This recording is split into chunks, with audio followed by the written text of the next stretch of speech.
안녕하세요. 돈 버는 세상 돈세어입니다. 실전 전문가고 종목 분석을 꽤 잘하는 편입니다. 대외적인 경제 이런 걸 본다는 거는 지금 시장이 매우 안 좋다는 거예요.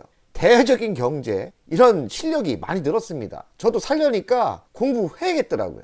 원칙은 주식 전문가는 내 종목, 내가 투자한 종목만 잘 분석해도 큰 부자가 됩니다. 워낙에 지금 시장이 안 좋기 때문에 24년 10월 투자 전략을 준비했고요. 나쁘다 하는데 과연 대한민국 시장 10월 달이 또 하락을 할 건지 아니면 바닥을 찍고 상승할 건지 알고 투자하면 좋겠는데 돈세형도 사실 잘 모르겠습니다. 10월 달은 바닥을 찍고 상승할 것 같기도 하고 한 번 더 하락을 할 것 같기도 하고요. 단기적으로 안다는 거는 그건 사기꾼입니다.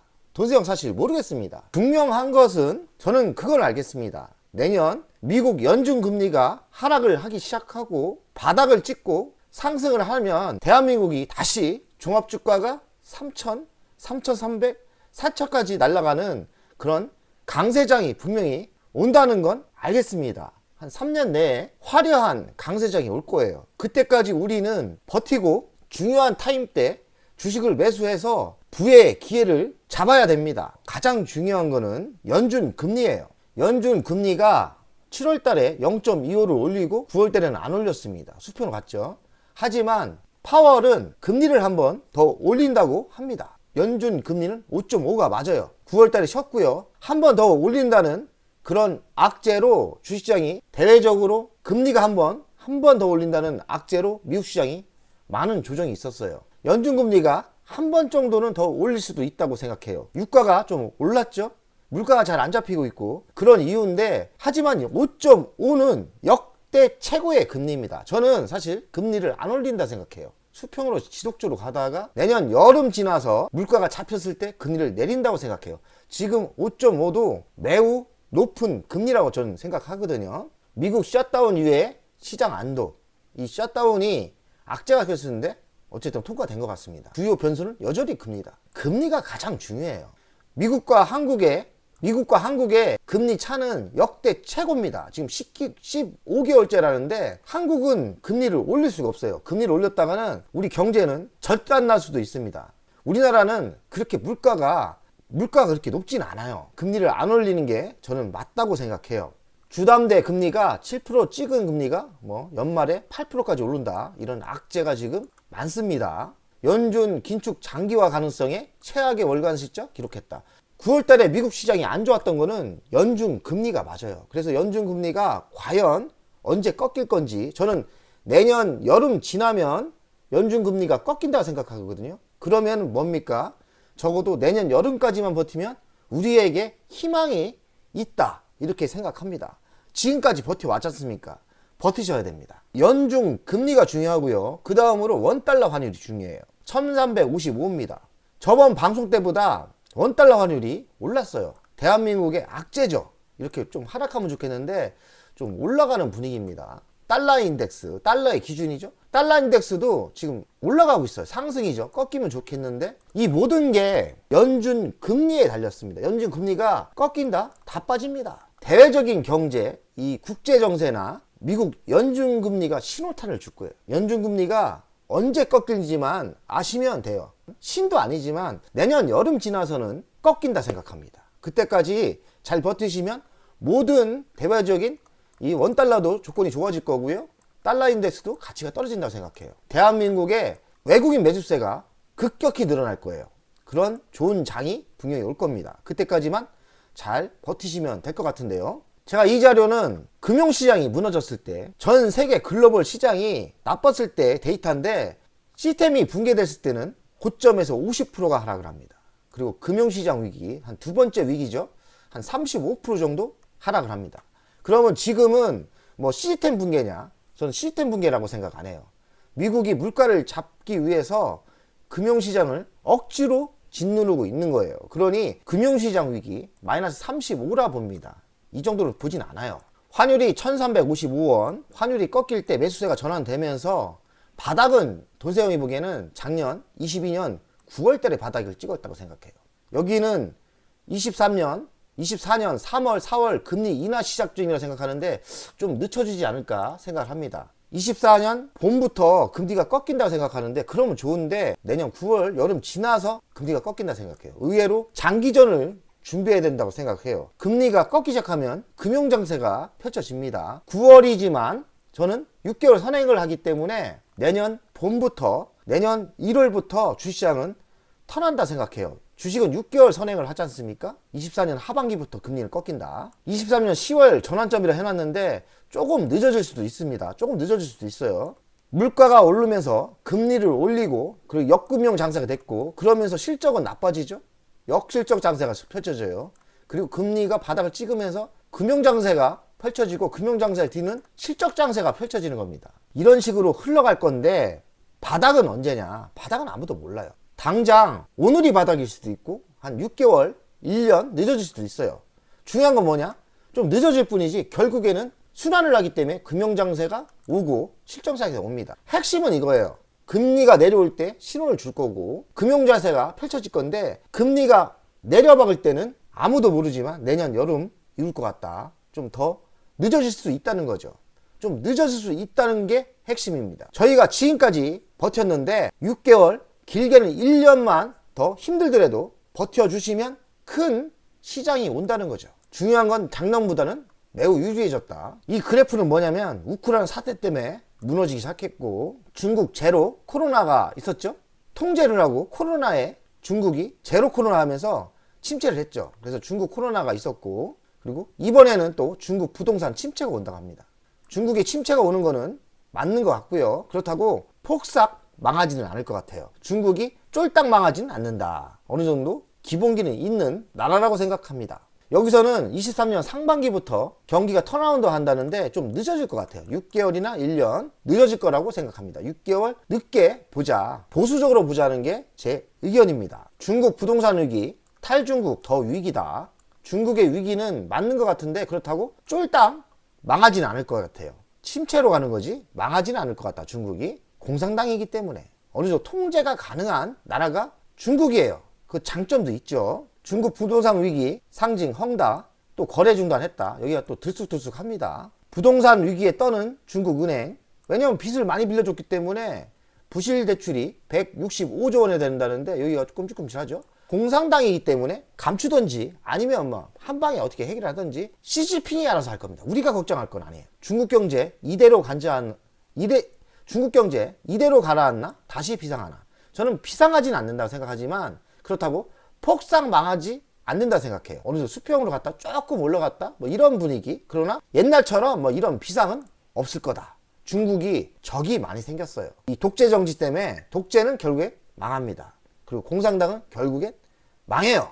중국 경제 위기 본질은 저는 사회주의, 독재주의 리스크라고 생각합니다. 시진핑의 독재로 패권 전쟁이 생겼고 미국과 중국에 얌전하게 자숙하면서 했으면은 이런 패권 전쟁이 안 일어났을 건데 미국을 건드렸죠. 그럼 미국이 뭐 봐줍니까? 자기를 이기려고 하는데 결국 미국을 못 이깁니다. 미국이 승리할 거라고 저는 예상해요. 그러나 미국도 자본주의 나라이기 때문에 적당히는 살려준다. 중국을 적당히는 살려준다고 저는 국제정세를 봅니다.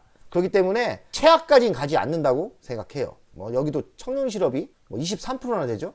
미국의 백악관에서 중국 침체 원치 않는다. 왜냐면 다 무너지니까. 미국 백악관에서 중국 침체 원치 않아. 왜냐면 다 무너지니까. 적당히는 살려준다는 이야기예요. 그러나 너무 올라오는 거는 누른다. 인도를 키울 거예요. 대체품이 있어야 되니까. 아직 대체품이 완벽히 만들어지지 않았습니다. 제가 생각하는 인도를 중국만큼 인도를 키운다고 생각해요. 어느 정도 대체가 될 때는 중국도 좀 숨통 트이게 하고 인도도 살리고 길들이기가 들어갈 겁니다. 전 길들인다고 생각하거든요. 건방진 시진핑이 까부다가 지금 큰일 날 것 같습니다. 하지만 죽이진 않을 것 같아요. 중국을 죽이진 않을 것 같아요. 왜냐하면 적당히 중국 경제를 너무 부정적으로 볼 필요는 없다고 생각하고 너무 긍정적으로 볼 필요도 없어요. 절대 옛날처럼 그런 호황은 안 옵니다. 왜냐? 인도가 있기 때문에. 중 뒤통수 놀이는 인도, 중국 대체 나라다. 확신합니다. 저는 인도가 중국의 대체 나라가 될 거라고 확신을 가지고 있습니다. 왜냐하면 경제 공부를 지속적으로 했기 때문에 대한민국 글로벌 LG전자나 삼성전자나 현대차가 중국에서 탈중국해서 인도로 가는 거를 5년 전부터 봤기 때문에 뭐 정확합니다. 중국, 인도 대체가 가능한 이유는 인구가 일단 중국보다 많아요. 모디 총리가 이 사람이 또 좀 한석각합니다. 중국과 한번 맞짱 뜨려고 하는 분위기예요. 미국 노림수는 뭐냐? 중국을 서서히 말려 죽이고 인도를 키워서 대체국을 올리고 다시 결론은 뭐냐? 미국이 잘 살려고 하는 거죠. 미국은 이기적인 나라예요. 아니 이기적인 게 당연한 거 아닙니까? 대한민국? 우리가 딴 나라 신경 쓸 필요가 있어요? 우리가 인도 신경 써야 됩니까? 중국 신경 써야 됩니까? 북한을 신경 써야 됩니까? 일단은 우리나라부터 먹고 살아야죠. 이기적인 나라가 맞고요. 바보처럼 사는 나라가 되면 안 됩니다. 대한민국도 현명하게 미국에 붙던지 인도에 붙던지 그래야 돼요. 아니면 인도를 키워주는 입장이죠. 저희가 베트남을 키우고 잘 선택하고 키워야 됩니다. 그러나 중국은 아닌 것 같다. 앞으로의 희망은 인도라고 저는 보는데 인도는 신성장 엔진이고요. 인도는 미래에 중국을 대체할 나라고요. 이 나라는 젊은 나라예요. 젊은 사람이 많아요. 베팅하는 투자가들이 점점 늘어나고 있죠. 탈중국 속도내는 애플이 끝까지 버티다가 애플도 탈중국을 하고 있는데 인도의 생산을 5배나 늘린다고 합니다. 그리고 중국을 대체할 세계의 공장으로 급붕상하고 있다. 희망을 지금 이야기하고 있는 거예요. 중국 무너져도 인도가 성장하고 있기 때문에 대한민국에는 기회가 올 수 있습니다. 자, 보십시오. 인도 스마트폰 시장 삼성전자가 18% 차지하고 있어요. 꽤 좋죠? 그리고 비보, 샤오미, 리얼미, 오프 다 중국 업체들이죠. 다행입니다. 1등을 달리고 있고. LG전자는 지금 휴대폰 사업 포기했죠. 이놈들 때문에 다 망한 거예요. LG전자 이놈들 때문에. 14억 인도 인구 삼성 인도 공략한다. 세계 2위 인도 신생산 기지 부상하고 있다. 이렇게 삼성전자는 인도에 투자를 많이 했고 지금 성과가 나오고 있습니다. 지금 보이는 이미지는 현대차인데 인도서 딜러 만족도 1위 현대차다. 일본 차보다 역시 현대차. 인도에 현대차가 통하고 있어요. 지금 중국의 현대차 삼성 갤럭시가 팔리는지 아세요? 안 팔려요. 중간자만 팔리는 거예요.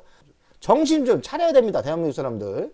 중국이 우리가 떠받칠 나라가 아니에요. 우리 약소국도 아니에요. 중국은 우리에게 적입니다. 확실히 아셔야 돼요. 어느 정도 크고 나니까 우리나라 상품을 좋아도 안 사요. 그렇게 나쁜 놈들이라니까요. 정확하게 알아야 되고 차라리 인도를 키워서 인도의 물건을 팔아야 돼요. 증거가 나오지 않습니까?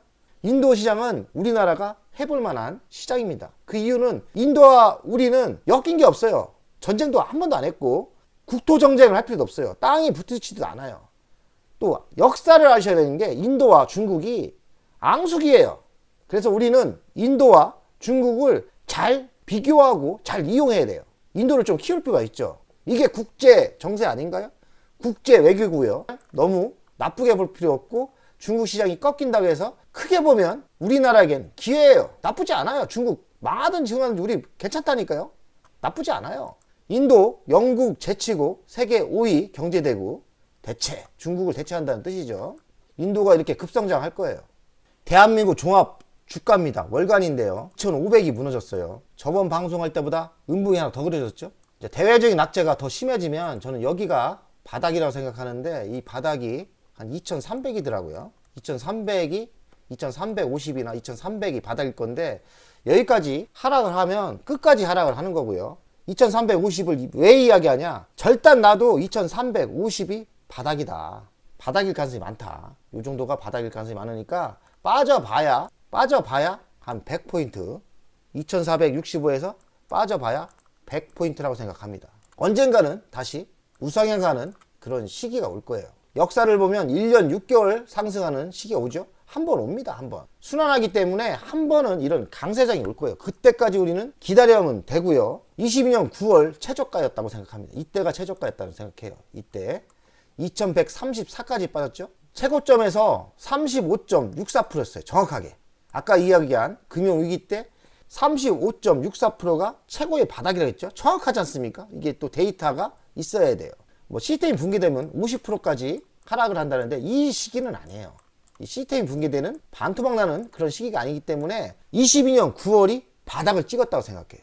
그럼 다시 바닥을 해서 갈까요? 쌍바닥 찍을까요? 저는 쌍바닥까지 간다고 생각 안 해요. 가봐야 2350, 2400이 바닥이라고 봅니다. 그리고 중요한 거는 내년부터 국민연금 그리고 퇴직연금 수급이 좋아지면서 국내 주식 매수 시기가 옵니다. 이젠 기관들이 주식을 할 수 없이 매수할 타이밍이 옵니다. 그리고 금리가 꺾인다면 외국인이 들어오면서 큰 시장이 펼쳐질 겁니다. 그럼 지금 주식을 해야 되느냐 말아야 되느냐 이걸 알아야 되는데, 저는 빠져봐야 이만큼이고 빠져봐야 요만큼이고 먹을 건 이만큼인데 당연히 투자를 해야죠.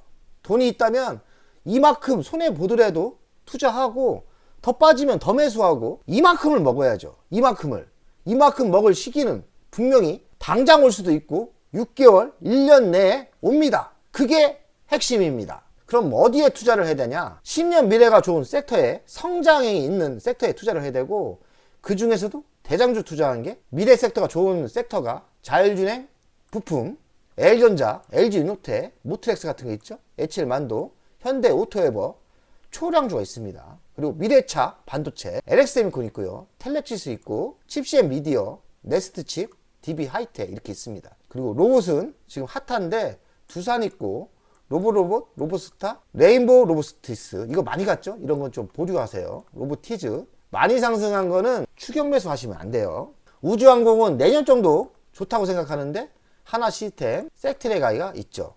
하나 에어로스페이스는 많이 갔어요. 그리고 한국항공우주도 있고요. 인텔리안테크도 있죠.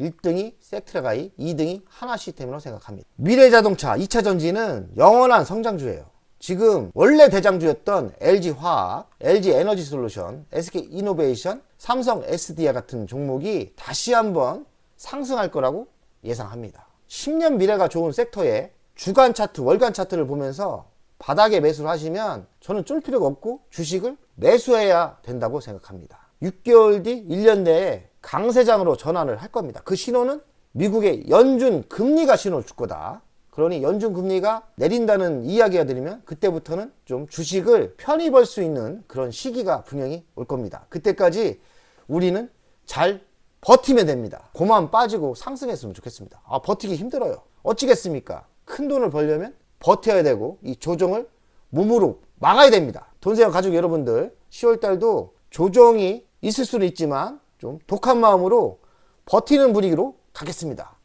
돈세원 가족 100억 가자!